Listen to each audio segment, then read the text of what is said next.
RDC, la République démocratique du Congo a obtenu l'accord de co-organiser la pré-COP 27 avec l'Égypte. Les modalités pratiques de la mise en œuvre du partenariat sont en cours. On en parle sur ces plateaux avec une personne ressource qui est Bertin Mbouya. Il est environnementaliste. Ça se passe tout de suite dans Info Nature.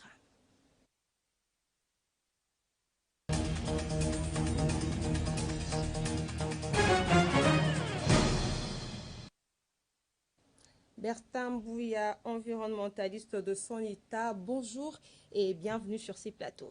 Bonjour madame, merci beaucoup. C'est pour moi un réel plaisir de me retrouver une fois de plus sur ce plateau. Et qu'est comprendre de la pré-COP 27? Pré-COP 27, il y a des gens qui voient écrit pré-COP 27. D'abord, il y a la COP qui est là-dedans et ici. Et ensuite, il y a pré. Quand on parle de COP, c'est en anglais, c'est Conference of Parties. Donc, c'est la conférence de parties. Conférence, c'est un lieu où les gens se retrouvent pour débattre sur un sujet important. Et les parties, simplement, ce sont des parties prenantes. Et dans le cadre de COP, les parties prenantes, ce sont des États qui se sont dit, nous avons donné notre aval pour commencer à nous réunir chaque année et réfléchir autour des thématiques liées à l'environnement. Et là, on parle des climats, c'est comme ça qu'on parle des COP. Et maintenant, on parle de la 27e conférence des parties. Parce qu'il y avait la première conférence des parties en 1995 qui avait lieu en Allemagne. Et aujourd'hui, c'est la 27e. C'est comme ça. Mais d'habitude, avant chaque conférence de parties, comme une grande organisation, il y a toujours des travaux préparatoires, un mois avant. C'est là qu'on parle de pré-COP. Donc des travaux préparatoires de la conférence de parties. Et ces travaux-là se font un étant, manifeste les désirs d'organiser ces travaux et il peut organiser ou co-organiser avec le pays qui organise la COP. Donc un mois avant pour poser les fondements de qu'est-ce qui va être fait pendant la COP, quels sont les sujets que nous allons traiter, comment nous allons les traiter, dans quel cadre. Et tout ça, ça se fait pendant la pré-COP. C'est comme quelqu'un qui prépare sa dot. Et donc, la pré-COP, c'est pour que la COP s'organise bien. Et en quoi cette pré-COP profite à la RDC? La RDC est reconnue aujourd'hui à travers le monde comme pays solution. Pays solution par rapport aux problèmes liés au changement climatique. Quand je parle de ces concepts, beaucoup de gens ne connaissent pas. Pays solution simplement parce que la crise climatique actuelle, là je parle des changements, réchauffement climatique, a des solutions. Donc nous devons atténuer ce réchauffement climatique et nous devons aussi nous adapter. Et dans l'atténuation, il existe de solutions qui ont été préconisées par les scientifiques. La première solution de l'atténuation au changement climatique, c'est l'absorption du carbone, donc la séquestration de carbone. Et la RDC a des grandes forêts qui séquestrent le carbone. Et après les forêts, nous avons de minerais stratégiques qu'on appelle des métaux verts, comme les lithium, les cobalt et autres, qui participent dans la construction de véhicules électriques qui n'émettent pas beaucoup de CO2 et que ces CO2 participent au réchauffement climatique. Nous avons aussi un grand potentiel hydroélectrique. Toutes ces trois solutions combinées font la RDC un pays par excellence pour faire face au problème du changement climatique. Et donc, la RDC étant pays solution a des avantages d'organiser cette récolte, pourquoi pas de la co-organiser avec l'Égypte pour montrer à la face du monde qu'exactement nous sommes pays solution et au travers de cette vente positive du pays, de l'image du pays à l'extérieur, nous pouvons bénéficier des subventions liées à notre potentiel. Nous avons la forêt, mais nous ne bénéficions pas des services que les forêts rendent. Au monde entier, on parle des services écosystémiques. Nous ne bénéficions pas du tout du crédit carbone. Mais lorsque l'attention du monde entier, de tous les États qui ont ratifié, qui ont signé les traités, les conventions internationales, savent que c'est en RDC que les travaux sont organisés, parce que je dois le dire, pendant cette pré-COP, il y aura plus de 3000 personnes qui vont venir ici, de pays différents à travers le monde, des scientifiques et autres. Des pays déjà qui vont prendre part à la COP COP, bien proprement sûr, dite. oui, proprement dite. Ils seront là chez nous, et quand ils seront là, l'attention sera focus sur nous. Et à ce moment-là, nous aurons le privilège, pourquoi pas l'opportunité, de montrer de quoi nous sommes capables. Parce qu'entre les États, on doit se le dire, il n'existe pas d'amitié, il y a des intérêts à C'est les défendre. intérêts qui priment. Oui, qui priment. Et pour que les intérêts priment, il faut un cadre. Et si vous vous appelez les gens chevaux, vous pouvez avoir le dessus, pourquoi pas les privilèges de leur exposer vos intérêts et en bénéficier le plus grande part. Pour moi, je pense que c'était un privilège, une grande opportunité Et pour ça, je dis coup de chapeau à l'excellence F. Bazaïba, qui est en train de faire un travail de titan depuis qu'elle a commencé. Vous savez, généralement, les médias sont focus sur les sujets politiques et autres. Mais quand il s'agit de la science, on en parle moins. Moi, je suis du secteur de l'environnement. C'est que cette dame est en train de faire la tête du ministère de l'Environnement.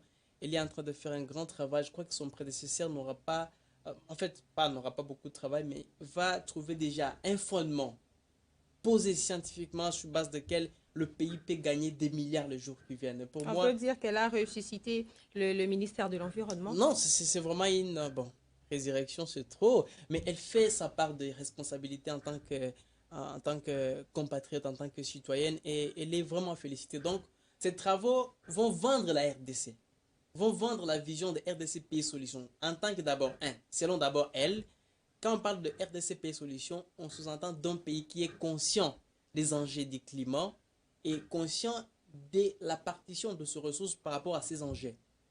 Donc, on sous-entend que quand on dit RDCP Solutions, nous connaissons ce qui se passe à travers le monde. Le monde a besoin de nous.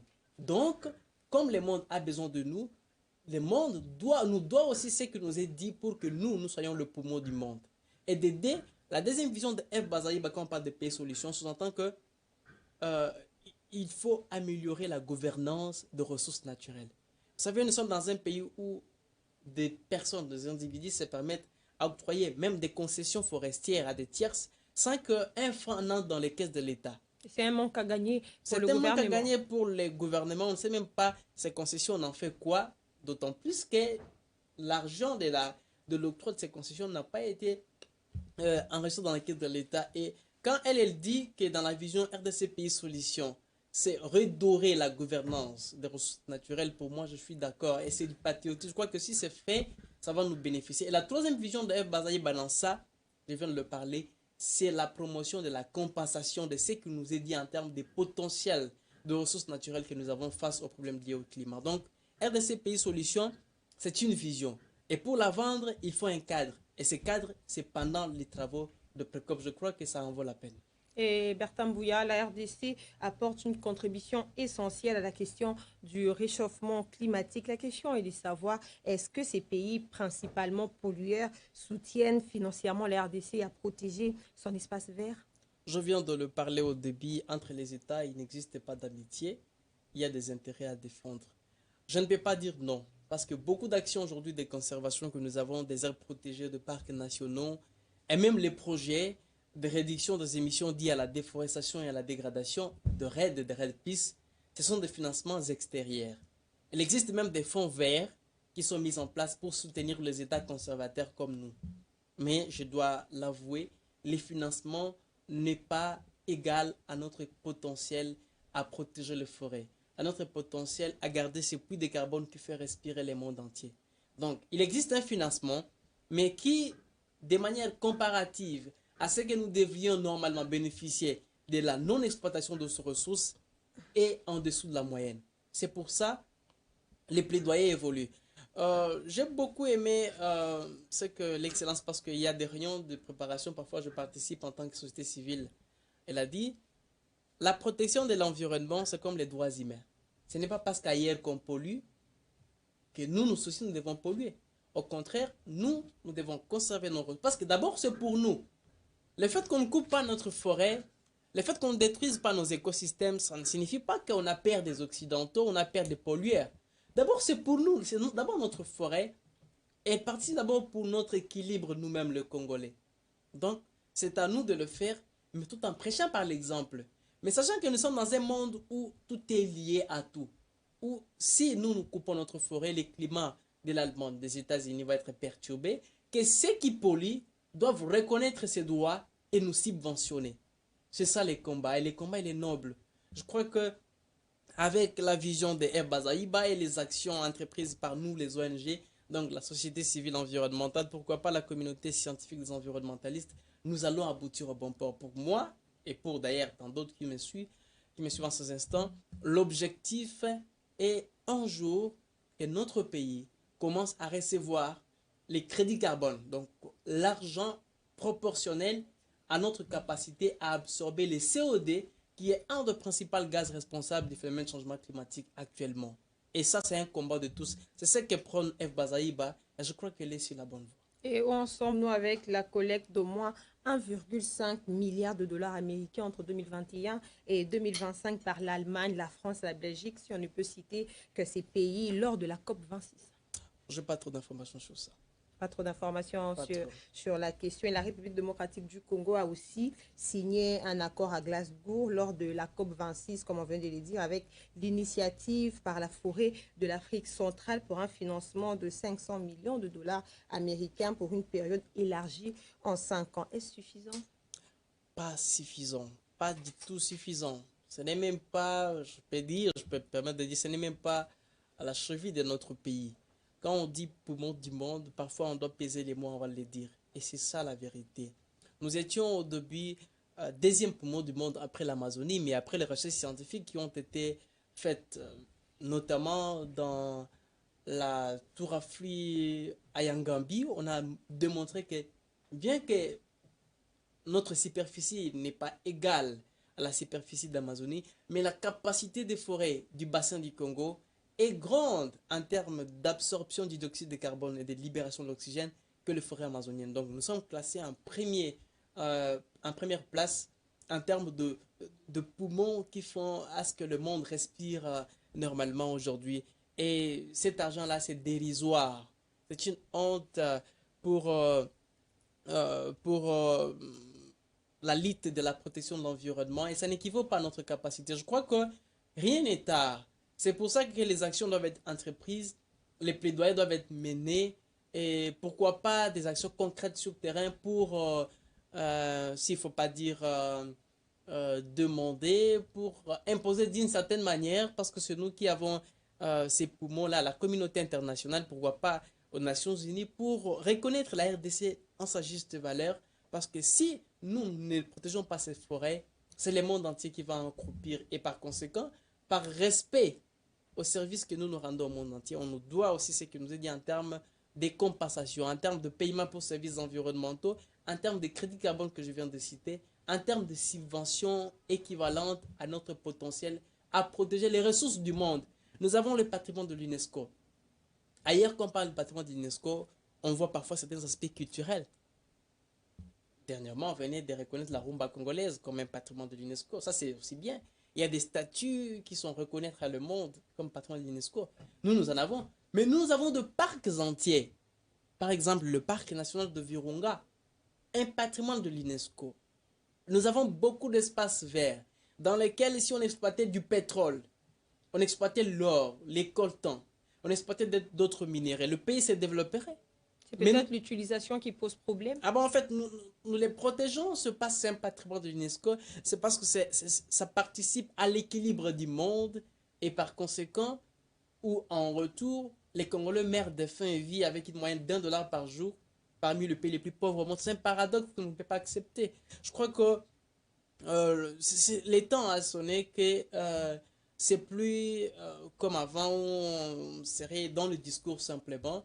Il faudrait des actions. Il faudrait que l'on reconnaisse la RDC comme pays solution, et même sur le plan financier. Quand même, c'est pas humain qu'on parle de pays solution, hein, qu'on parle du poumon alors que nous avons un peuple qui meurt de faim tous les jours. Là où il y a des populations qui sont à côté de forêts, les élèves qui manquent même de bancs, les populations qui n'ont même pas un hôpital pour se faire soigner.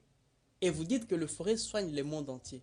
C'est un paradoxe. Ça, c'est aussi des crimes Pourtant, contre l'humanité. à l'interne de gens, on ne sait pas s'en servir de nos forêts. C'est ça le problème, oui. Et est-ce que la RDC bénéficie déjà de cet accord qui a été signé lors de la COP26?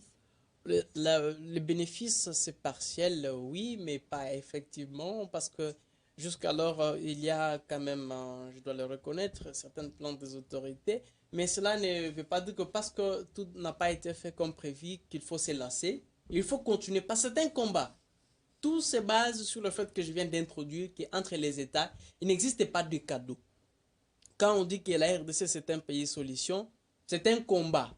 C'est comme on vous dit, voici c'est la terre promise, vous devez entrer. C'est ça la terre promise. Mais il faut vous battre pour entrer dans la terre promise, même si Dieu c'est comme ça. Et donc, ce n'est pas parce qu'on dit que la RDC a une grande forêt que les Congolais vont croiser les bras et attendre à ce que le financement vienne pour qu'il soit déposé sur leur table. Non. Il faut encore le démontrer. Et dans la démonstration, il existe même des travaux scientifiques à l'appui. Vous dites que vous êtes pays solution. Votre forêt a une capacité de séquestrer combien de tonnes de carbone par an? Ça, c'est de la science. C'est pour ça, d'ailleurs, dans ce cadre, F. Bazaï Bahavi, il a dit, il faudrait que je réunisse les scientifiques congolais.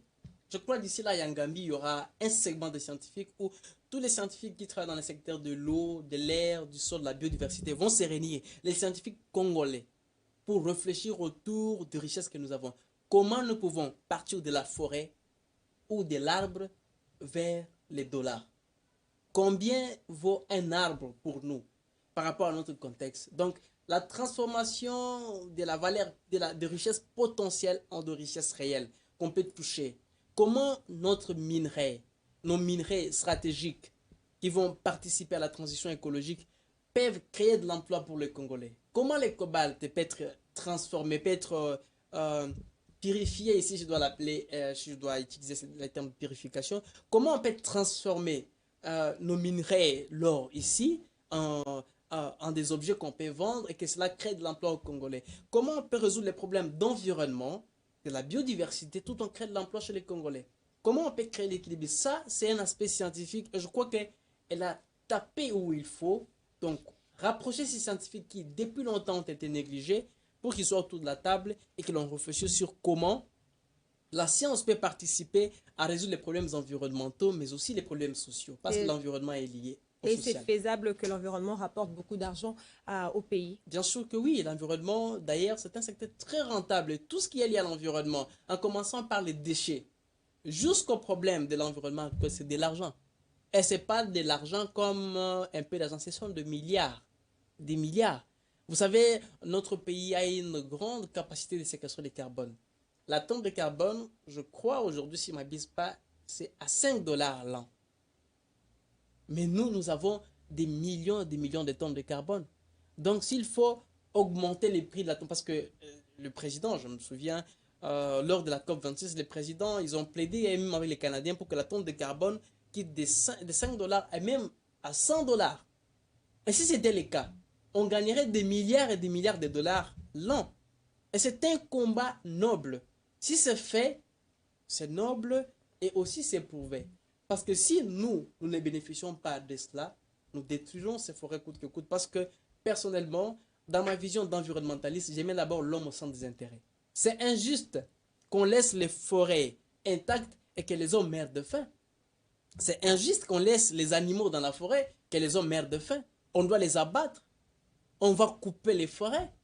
Mais pour ne pas les couper, pour maintenir l'équilibre du monde, il faudrait que ceux pour qui nous rendons ces services reconnaissent notre sacrifice et nous subventionnent quant à ça pour qu'il y ait un équilibre entre les États pollueurs et les États conservateurs. Au cas contraire, personnellement, si c'était le cas et qu'on continuait comme ça, vraiment, la notion de la protection de l'environnement devra être bien équilibrée et nous ferons le mieux que nous pouvons faire. Et pensez-vous que le gouvernement congolais défend réellement la RDC, notamment le bassin du Congo? Car si on s'en souvient bien, l'Afrique du Sud avait exigé 8,5 milliards de dollars américains pour abandonner le charbon. Est-ce que le charbon est plus valeureux que le grande forêt qu'on retrouve en RDC?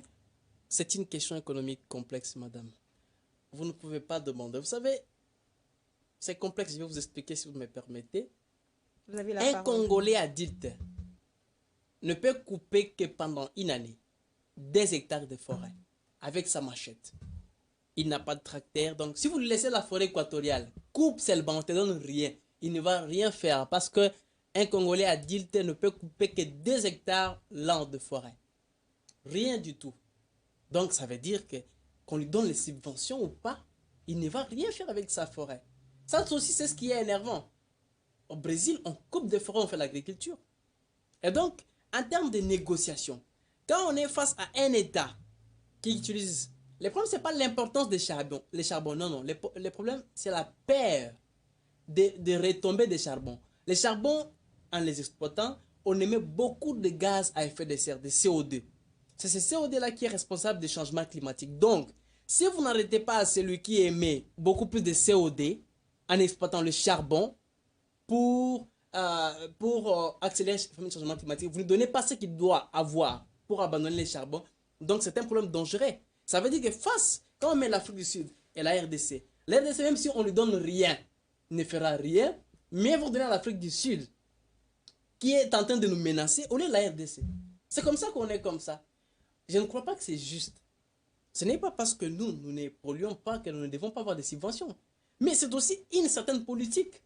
Moi, je me dis, madame, quand on dit RDC Pays Solutions, ça ne nous interdit pas de couper nos forêts. Mais moi, en tant qu'environnementaliste, quand je parle couper les forêts, c'est couper de manière rationnelle. On coupe nos forêts, on transforme les bois sur le plan national en de meubles. On peut construire avec des immeubles, ça crée l'emploi chez les Congolais, mais en coupant les forêts, on maintient les équilibres de la nature. On reboise. Donc je coupe ici, je reboise ailleurs pour que demain, je ne revienne plus là-bas, que je coupe ce que j'ai planté moi-même.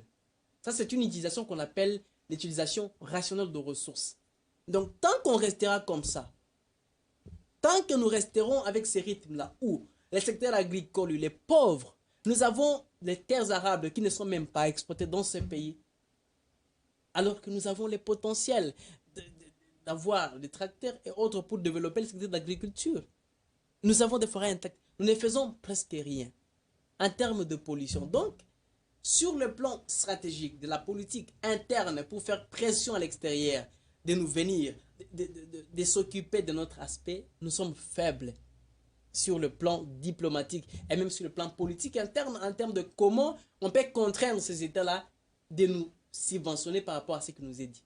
C'est ça la différence avec l'Afrique du Sud et d'autres pays européens. Vous allez voir des pays qui n'ont presque rien. Et même quand on parle de forêts, les forêts européennes, on compte aux OCK. Il n'y a presque pas grand-chose. Mais ils gagnent beaucoup d'argent parce que si vous ne leur donnez pas ce qu'ils demandent, ils vont couper même les paix qu'ils ont et les conséquences vont être multiples. Néfastes. Mais chez nous, donc, il n'y a rien du tout. Même la pollution de l'air. Qu'est-ce que nous faisons? Quelle industrialisation nous avons ici? Les 207 qui viennent ici un peu dégradés, qui émettent un peu de fumée dans l'air. Il n'y a même pas d'industrialisation qui vont faire quelque chose. Et donc, nous sommes vraiment un pays écologiquement un peu correct. En dehors de l'aspect gestion des déchets qu'on va toucher à la fin. Donc, le monde ou les Nations Unies devraient reconnaître notre prédisposition à protéger l'environnement pour ne pas nous piétiner dessus. Qu'est-ce que la RDC doit faire pour s'imposer? L'imposition, c'est une reformulation de la politique interne. Je viens de le parler ici en passant. Si nous sommes là que pour atteindre les subventions extérieures, elles tarderont à venir. Mais si nous faisons autre chose pour nous développer, bien que ce développement, parce qu'il n'y a pas de développement sans impact environnementaux, la pollution existera toujours. Mais ce que nous faisons, c'est le maintien de la pollution en dessous de la moyenne du seuil. Donc, si les pays développent les secteurs du bois, où on fait l'aménagement forestier, nous avons des bois qui coûtent cher à travers le monde. Au lieu d'exporter du bois brut, également, on développe l'industrie de la construction de maisons. Vous savez, il y a des maisons écologiques qui sont construites en bois et c'est propre. Et si les Congolais développent cette industrie-là ici, parce qu'il a du bois, ils peuvent former des bons architectes en matière de bois. Et ce sera un emploi, une filière qui sera créée parce que nous avons la ressource avec nous. Et bien sûr, en coupant, nous reboisons. De deux, il faut exploiter les ressources de manière rationnelle. On a parlé de pétrole dans le Virunga. Nous, ONG, nous nous sommes levés, nous avons dit non, on détruit. Mais quand on n'exploite pas le pétrole, qu'est-ce que nous gagnons? Les populations qui sont à côté de Virunga, pauvres, d'autres mers même, et d'ailleurs, c'est une des frontières, c'est à travers ce parc que le rebelle entre dans le pays. Laurent Kunda a été tué dans le parc, là. Et donc, si nous n'avons pas une politique qui va nous permettre à exploiter nos ressources, à maintenant d'abord nos équilibres environnementaux, avant d'attendre les subventions extérieures, nous les attendrons assez longtemps. Pour moi, je crois que c'est le temps de définir. Nous avons des pétroliers, des environnementalistes, ceux qui sont dans les secteurs de bois, des agronomes. Exploitons nos ressources en respectant les équilibres de l'environnement. C'est en ce moment-là qu'on va nous respecter parce qu'on se dira que vous nous subventionniez ou pas, nous nous développons. On doit se prendre en charge. On doit se prendre en charge. Et pourquoi la RDC n'a pas demandé plus que prévu, en lieu et place de demander seulement 500 millions de dollars américains? La RDC n'a pas demandé 500 millions de dollars. C'était au-delà même des 35 milliards, si je ne m'abuse pas. Ce sont des négociations. Je vous ai parlé des paramètres. Et si, parce que ce n'est pas une obligation. On n'oblige pas, on négocie. Vous avez, parce que d'abord, avant tout, la ressource vous appartient. Qu'on ne vous donne rien ou pas, elle est vôtre. Et donc, pour que vous arrachiez un financement, il faudrait que l'on voit que vraiment, sans vous, si on ne vous donne pas ces financements, des grands désavantages ou des grandes modifications en termes de climat, en termes de la biodiversité vont être enregistrées. La RDC va faire quoi? Je vous ai parlé des taux de déforestation, qui est, je crois, de 1,7% là. Alors que le Brésil, c'est au-delà de 20%, je ne m'abuse pas, par an. Donc, on voit déjà que ces gens ici, si on leur laisse cette forêt ici, après 10 ans, ils vont l'exterminer. Il faut des alternatives. Mais pas chez nous. Chez nous, même si on laisse, même si on ne donnait rien, madame, on ne fera rien. Et ce n'est pas pour cela autant que nous allons couper nos forêts de manière abusive, parce que d'abord, c'est pour nous. Mais nous devons nous prendre en charge, tout en maintenant nos équilibres, avant de penser aux subventions. Sinon, nous allons rester pauvres et ce sera les autres qui vont commencer à sauter sur nous et je ne serai jamais d'accord avec. Bon, au centre, on ne protège pas l'environnement pour les arbres, madame. On ne protège pas les forêts pour les okapis ou ni les gorilles. Les hommes ont compris que quand nous touchons négativement l'environnement, c'est nous-mêmes qui en pâtissons. Aujourd'hui, on parle de Covid-19. Selon certaines sources, certains scientifiques disent que ce sont des maladies qui proviennent des animaux, des zoonoses. Parce que l'homme a déforesté. L'homme est allé dans la nature où il y avait des virus. Il a détruit l'habitat des virus. Les virus ont cherché où habiter. Ils sont entrés dans l'homme. Et donc, si on ne protège pas l'environnement, on ne se protège pas non plus. C'est comme ça que nous protégeons. Et donc, tant que ces hommes pour qui on protège l'environnement sont en danger, d'autres meurent de faim, ce n'est pas la protection de l'environnement. C'est une politique d'assujettir d'autres peuples dans la misère. Et là, ce n'est pas le militantisme. Je vois que c'est là où la filière de voir comment d'abord on peut penser développement interne avant de contester les subventions externes. Parce que la RDC est un État souverain. Nous avons des scientifiques qui sont formés dans le secteur pour créer de l'équilibre entre l'exploitation et la protection de l'environnement. La RDC, pays solution, oui, on peut le dire, mais elle peine à préserver son espace. On voit l'insalubrité grandissante, la pollution de nos rivières. Tout cela ne porte pas atteinte à la crédibilité de la RDC aux yeux du monde. Bien sûr que oui. Bon, madame, on ne doit pas se voiler la face. L'insalubrité, c'est partout dans le monde. Sauf qu'il y a des États qui ont mis en place des dispositifs pour essayer de contraindre cette insalubrité. Mais ici, on a l'impression que ça passe du mal en pire. Du mal en pire, pas du tout. Je connais qu'il y a quand même des pas qui sont posés. Vous savez, je prends l'exemple de l'université de Kinshasa parce qu'en dehors, c'est là d'où je viens, où je suis ministre de l'Environnement, Développement durable, de la coordination des étudiants là-bas. Pour gérer les déchets, il faut d'abord mettre en place un plan directeur d'assainissement d'un site. C'est dans ces plans où on s'est dit, voici ce que nous avons comme problème, les défis devant lesquels nous faisons face. Quelles sont les actions prioritaires à mener, comment les mener, avec qui les mener, pendant combien de temps les mener. C'est dans ces plans, c'est un document rédigé et ça prend du temps. Je ne crois pas que nos autorités, avant de lancer les projets d'assainissement, ils commencent par là. C'est ça ce qu'il faut commencer. Il y a plusieurs projets lancés par plusieurs gouverneurs. Ah, donc, il y a des projets, quand celui-ci sort, c'est l'autre qui vient avec un autre projet. Alors que je viens de parler chez F. Bazaïba ici. F. Bazaïba pose les fondements. Si nous ne sommes pas dans l'hypothèse politique selon laquelle les dirigeants congolais, quand ils viennent, ils laissent tout ce que l'autre a fait pour rebâtir sur le néant, celui qui vient d'appeler F. Bazaïba va trouver des fondements. D'ailleurs, il sera heureux parce que des choses sont faites. Et Bazaïba inclut les scientifiques et des gens comme ça. Et assainir la ville, par exemple la ville de Kinshasa, ce n'est pas une affaire de slogans. C'est d'abord une affaire scientifique. Il faut maîtriser les circuits de production de déchets et voir quelles sont les technologies qu'on peut adapter. Même les technologies locales pour donner de l'emploi aux Congolais. Et c'est un problème d'intelligence, de technocratie. il faut faire appel aux environnementalistes que nous sommes.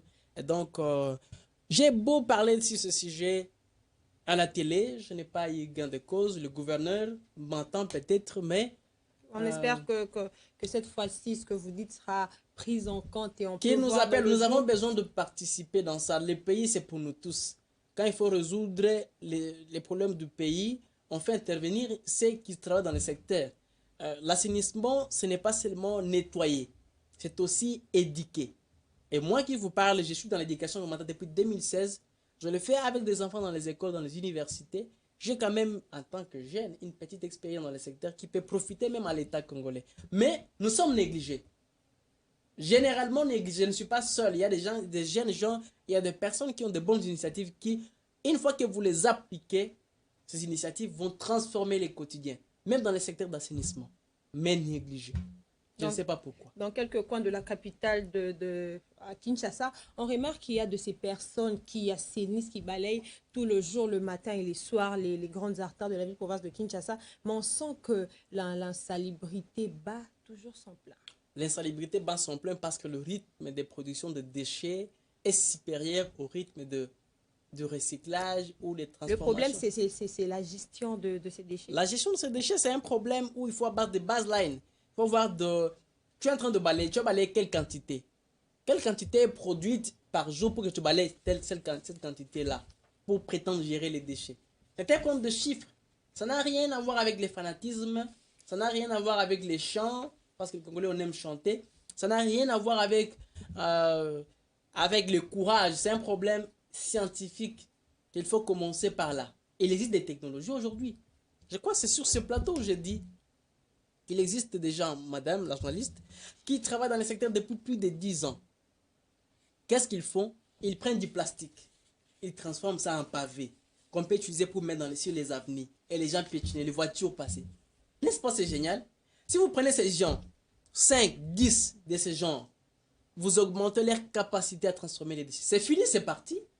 Donc le job est fini, les déchets sont recyclés, l'emploi est créé, la ville est salubre. Où est le problème? Pourquoi on ne le fait pas? Ça ne faut pas me demander, moi. Hein. Donc, les solutions sont parfois simples. Majeure, voilà. Majeure, et ce sont les autorités qui ont les moyens pour ça qui devraient d'ailleurs réfléchir par rapport à cela. Et c'est dommage que jusqu'alors, nous soyons en train de trimer, alors qu'il y a possibilité, je vous dis bien, madame, de créer de l'emploi, d'assainir les milliers et de mettre les Quinois dans un environnement sain et propice. Et cela est constitutionnel. L'article 53 l'a dit. Voilà, nous sommes déjà au terme de notre entretien. Un dernier mot avant de nous séparer. Dernier mot est que les travaux de Précop organisés ici, c'est un privilège. Ça sera une marque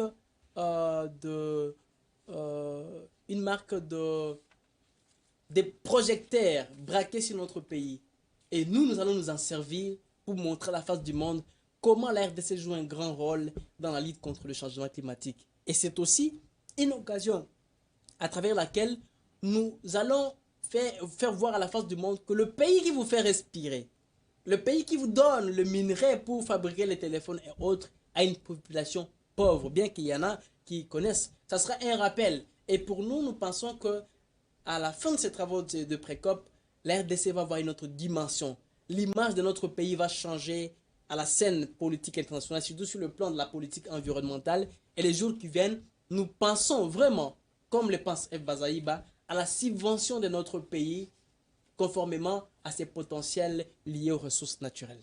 Merci d'être passé. Merci, madame. Info Nature avec l'honneur de recevoir pour vous Bertin Bouya qui est environnementaliste. C'est déjà la fin de cette rubrique. Restez avec nous pour la suite de Simi Exclusivité.